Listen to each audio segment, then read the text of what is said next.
కూటమి ప్రభుత్వంపై మాజీ మంత్రి కొడాలి నాని ఫైర్ అయ్యారు. వైసీపీ అధినేత జగన్మోహన్ రెడ్డిపై తప్పుడు రాజకీయం చేస్తారని మండిపడ్డారు. కుటుంబ సభ్యులతో కావాలని నిందలు మోపిస్తారని తెలిపారు. వచ్చే ఎన్నికల్లో ఖచ్చితంగా జగనే మళ్లీ సీఎం అవుతారని ధీమా వ్యక్తం చేశారు. జగన్మోహన్ రెడ్డి గారి ఇంట్లో ఉన్నటువంటి చెల్లెల్ని తీసుకొచ్చి రోడ్డు ఎక్కించి జగన్మోహన్ రెడ్డి గారి మీద నిందలు మోపేటువంటి కార్యక్రమం ఈ రాష్ట్రంలో ఉన్నటువంటి ప్రజలందరూ కూడా ఆలోచించాల్సినటువంటి అవసరం ఉంది. తండ్రి చనిపోయినా తండ్రి ఆస్తిలో వాటా ఇచ్చేటువంటి అన్నదమ్ములు ఉంటారు.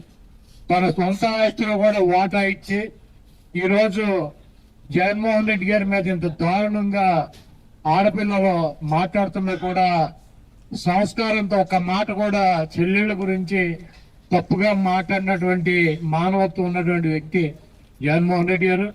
ఆయన మనం చూసాము, ఎప్పుడు కూడా దేవుడు ఉన్నాడు, ప్రజలు ఉన్నారని చెప్పి ఆయన చెప్తాడు.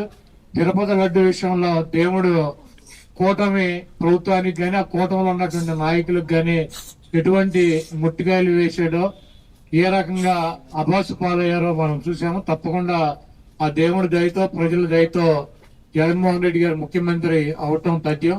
ఈ దొంగ వాగ్దానాలు ఇచ్చినటువంటి ఈ కూటమిని ప్రజలు గోటం దించే రోజులు దగ్గరలోనే ఉన్నాయని చెప్పి